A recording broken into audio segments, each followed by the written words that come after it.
अरे ये मोदी जी की सरकार है, हम मजबूत हैं। 140 करोड़ लोगों के सामर्थ्य पर हमें भरोसा है। भारत की अर्थव्यवस्था दुनिया की सबसे तेज के साथ बढ़ने वाली अर्थव्यवस्था है। मोदी का दौर इस देश का बर्बादी, तबाही और आर्थिक कंगाली की ओर ले जाने वाला कदम दौर के रूप में याद रखें। ट्रंप ने सबसे बड़ा डंडा हमारे ऊपर चला दिया। देखिए, दो उदाहरण हैं दुनिया के सामने और हमारे देश के सामने। 1998 में इसी भारतीय जनता पार्टी की सरकार में, कांग्रेस में तो हिम्मत थी नहीं। आपको ध्यान हो कि हमने परमाणु परीक्षण किया और अमेरिका के कई एक सहयोगी देशों ने हमारे ऊपर इकोनॉमिक सैंक्शन लगा दिए। हमने क्या किया या हमारे देश के लोगों ने क्या किया? हमारे भारत के लोगों में सामर्थ्य है। हम 140 करोड़ के देश हैं। उस वक्त भी अटल जी के तौर पर एक मजबूत प्रधानमंत्री इस देश को था। आज तो उनसे भी ज्यादा जो है मोदी जी मजबूत प्रधानमंत्री हैं।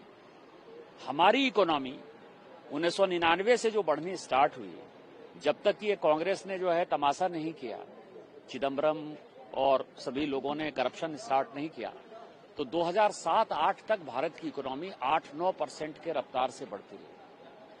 आज हमारे पास मौका है, हमारे पास नेतृत्व है, तो ये उदाहरण सामने है। और भारत जो है उसकी जो इकोनॉमी अभी 6-7% पर है, मैं दावे के साथ कह सकता हूं कि 10%, 12% पर किस दिन चला जाएगा नहीं पता। दूसरा उदाहरण है कि 1965 में, मैं इसीलिए बातें कह रहा हूं कि माननीय मोदी जी इस एशिया महादेश में सिंगापुर के जो प्रधानमंत्री हैं ली क्वान यू, जिन्होंने कि सिंगापुर बनाया, 1965 में मलेशिया ने उनको बाहर कर दिया सिंगापुर को, क्योंकि वो गरीब जगह था। अभी ऑर्चिड रोड जो उनका सबसे फेमस रोड है सिंगापुर का, जाएंगे तो उसके एक स्टेशन का नाम जो है वो धोबी घाट आज भी है। धोबी घाट मतलब कपड़े धोते थे लोग।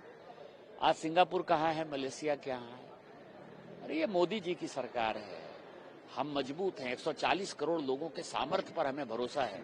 इन चीजों से कोई फर्क नहीं पड़ता। राहुल को देश का साथ देने के बजाय वो कहीं न कहीं ट्रंप का साथ। राहुल गांधी पाकिस्तान की बात कर रहे हैं, राहुल गांधी चीन की बात करते हैं, राहुल गांधी सोरोस फाउंडेशन के आका जो हैं जॉर्ज सोरोस, उनकी बात करते हैं। तो निश्चित तौर पर जो जितनी विदेशी शक्तियां भारत को कमजोर करना चाहती हैं, उसके प्रणेता, उसके नेतृत्वकर्ता, उसके मार्गदर्शक राहुल गांधी। मुझको लगता है कि जो अंतर्राष्ट्रीय वैदेशिक नीति और विदेश व्यापार की जो प्रक्रियाएं होती हैं उससे विपक्ष अवगत नहीं है। पहली बात तो ये डेड इकोनॉमी का शब्द जो लाए हैं ना, ये उनकी डेड जो सोच है, मानसिकता है, उसका प्रतीक है। भारत की अर्थव्यवस्था दुनिया की सबसे तेज के साथ बढ़ने वाली अर्थव्यवस्था है। और जो अमेरिका के द्वारा जो टैरिफ लगाने की बात आ रही है, अभी तो निगोशिएशन चल रहे हैं, अभी डिस्कशन चल रहा है। कहीं किसी भी देश के साथ में जब व्यापार होता है तो निगोशिएशंस होते हैं और भारत अपना पक्ष रखता है और दूसरे देश दूसरा पक्ष रखते हैं। और इस प्रकार की वार्ता अमेरिका से अभी सतत जारी भी है। तो उसके पहले ही आप परिणाम देने लगे। और उसके पहले क्या हुआ कि भारत ने अभी यूके के साथ में ट्रेड एग्रीमेंट किया है, उसने यूरोपियन देशों के साथ ट्रेड एग्रीमेंट किया है, रशिया के साथ हमारा ट्रेड एग्रीमेंट है और बहुत सारे अन्य बड़े देश हैं जिनके साथ हमारा ट्रेड एग्रीमेंट है। भारत एक ऐसा देश है जो निर्यात पर निर्भर नहीं है। और जो देश निर्यात पर निर्भर नहीं होता है उसका सबसे बड़ा कारण होता है कि उसके अपने देश में बहुत बड़ी मात्रा में उपभोक्ता स्वयं मौजूद होते हैं। डोमेस्टिक जो कंज्यूमर है वो भारत में बहुत सारा है और हम आत्मनिर्भरता की तरफ बढ़ रहे हैं।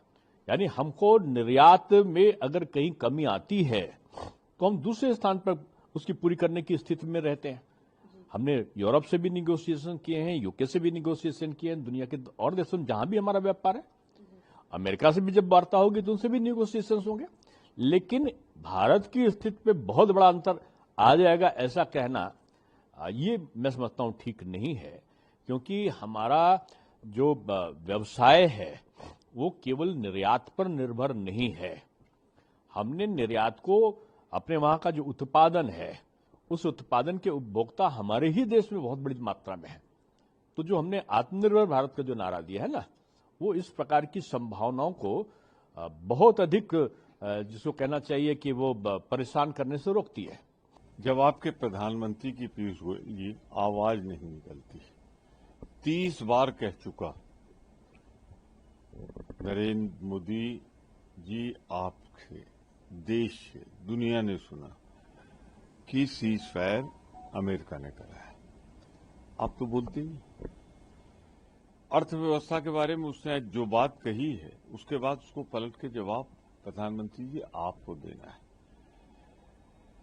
इतिहास का विद्यार्थी जब अर्थव्यवस्था के बारे में लौटेगा तो मोदी का शासनकाल, मोदी का दौर इस देश का बर्बादी, तबाही और आर्थिक कंगाली की ओर ले जाने वाला कदम, दौर के रूप में याद रखेगा।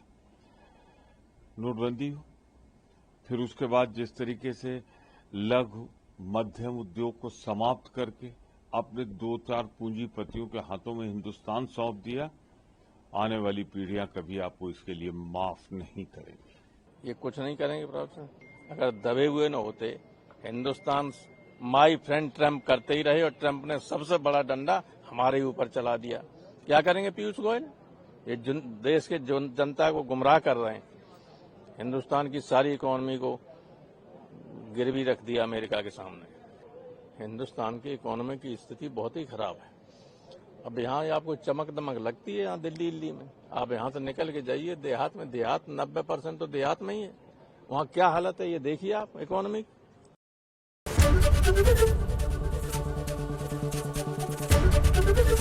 एबीपी गंगा, खबर आपकी, जुबान आपकी।